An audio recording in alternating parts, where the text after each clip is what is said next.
Hi there, I'm Robert Moeller with ELGI Rubber Company, one of the world's leading manufacturers in tire repair. Today we're going to demonstrate how to properly repair a nail hole injury using a one-piece or two-piece repair method. But before we get started, here's what you'll need.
First off, we want to inspect the tire to be repaired for casing integrity and repairability.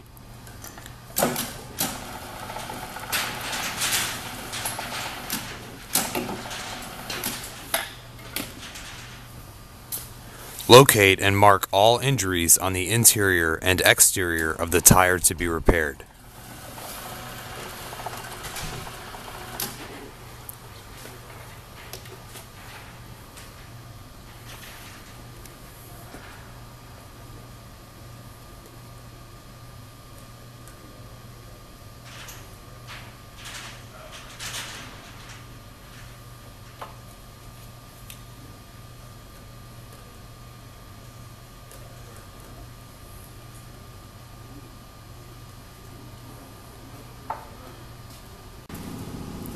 Next, position the tire with the injury in a 3 or 9 o'clock position. We want to remove all puncturing objects to determine the full extent of injury and if any separation is present.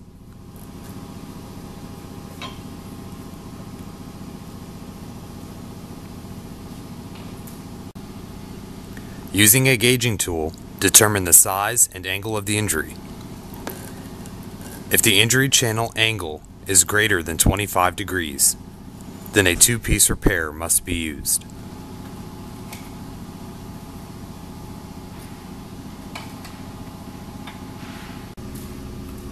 First, apply rubber cleaner aerosol to the repair area on the interior of the tire.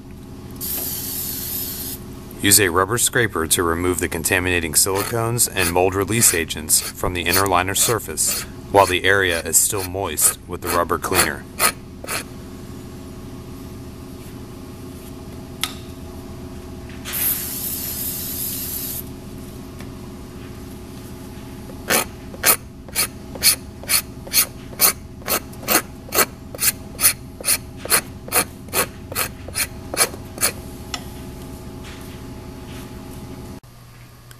Damaged rubber and steel should be removed from the injury using the appropriate carbide cutter on a low-speed drill with a maximum speed of 1200 RPM.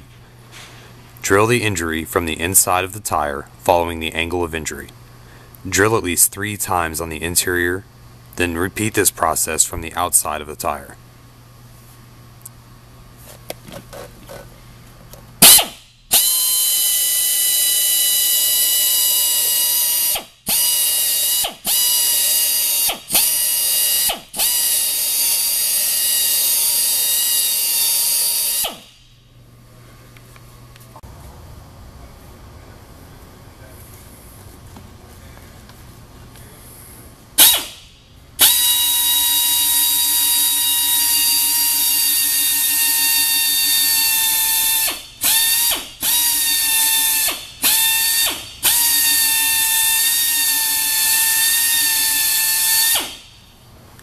Next, inspect the injury to make sure that all damage has been removed and there are no exposed body cords.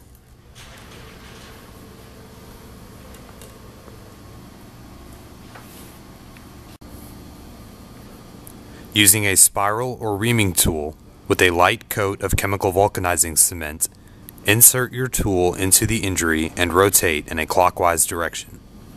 Repeat this process approximately 3 times, coating the tool with CVC each time, leaving the tool in the injury on the last rotation.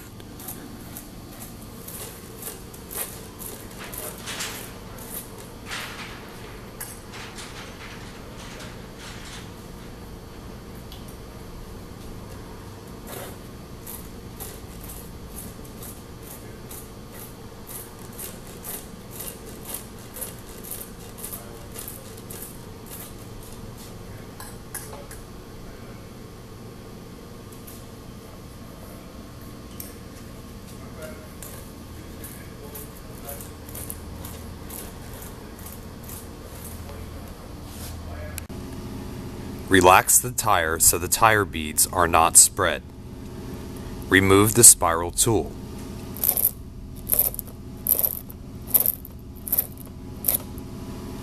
Next, remove the poly from the stem, making sure not to touch the gum with your fingertips.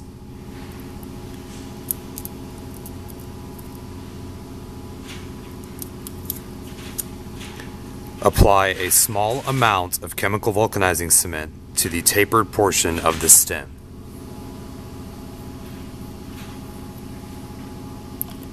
Insert the lead wire through the prepared injury until the wire extends through the injury. Grasp the wire on the exterior of the tire with pliers. Pull the stem through the injury until 1/8 of an inch or 3 millimeters remains above the inner liner. Next, trim the stem just above the inner liner surface with a flexible knife or side cutters.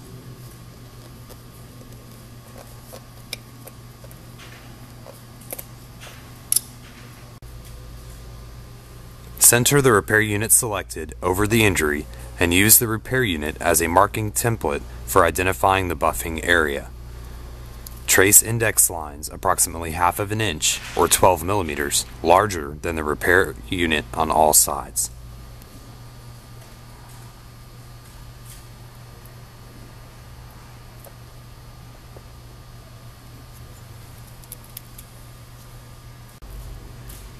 Now we need to texturize the inner liner using a low-speed buffer with an appropriate buffing wheel to obtain an RMA number 1 or 2 surface. Stay within the clean mark perimeter area and buff the inner liner. Make sure all imperfections and ribs are removed to achieve a velvet-like texture on the inner liner. Be cautious not to buff too deep, exposing the body ply.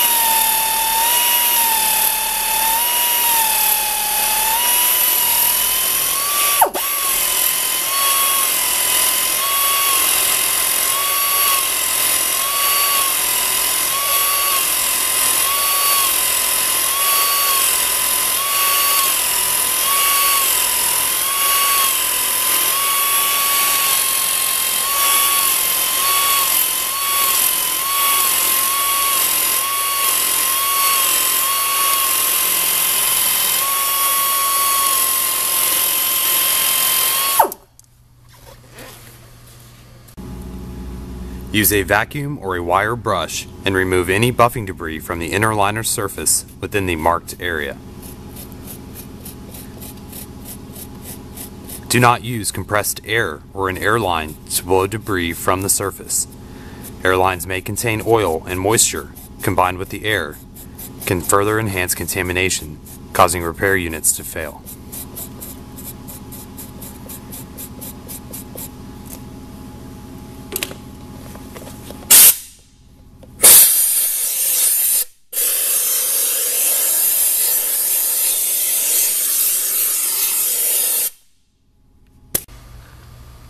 After the excess debris has been removed, clean the entire prepared surface with Fast Buff rubber cleaner by applying it on a clean, non-treated, lint-free cloth.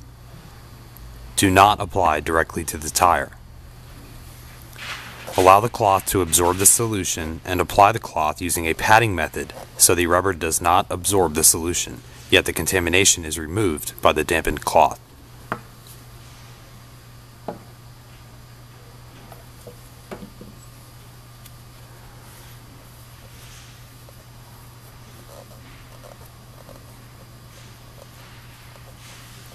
Allow the surface to dry of the rubber cleaner. Use chemical vulcanizing cement, or CVC, applying a thin, even coat to the prepared surface. Allow to dry thoroughly. Drying time will vary based upon temperature and humidity. Never use any type of heat gun device. This may cause the surface to dry while the rubber is still moist within the depth of the casing, thus causing a condition of gassing and porosity to the repair unit, resulting in repair failure. Never use an open flame or ignite the area to aid with drying. It is an unsafe practice, and scorch or burning of the area may occur, preventing the repair from vulcanizing to the tire surface. Take the repair unit selected for the injury and break the poly backing at the slit. Peel the poly halfway back from each side of the backing, exposing the facing gum of the repair unit. You may handle the repair unit by the remaining poly attached to the repair, so as not to contaminate the facing gum. Press the repair into place, pressing down with your thumb from the center out.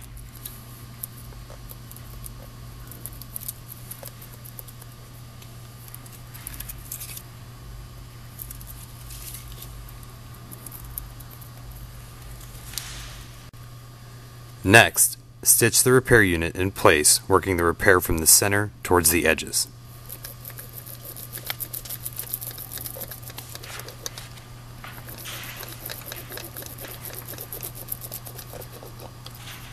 Repeat this process by turning the stitcher 90 degrees. This will promote better adhesion and assist in eliminating any trapped air from under the repair unit. Remove the clear poly protective from the top of the repair unit.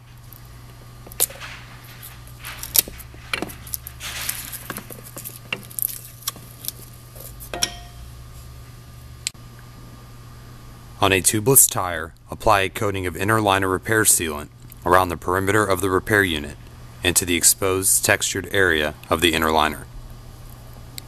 This will aid in the air retention where the inner liner surface has been exposed. On a tube-type tire, coat the repair unit with an application of tire talc powder to prevent the outer edge of the facing gum from adhering to the inner tube of the tire, and allow for the flexing of the tube over the repair unit. Finally, cut off the excess of the stem while in a relaxed position, leaving 1/8 of an inch or 3 millimeters remaining above the tread surface.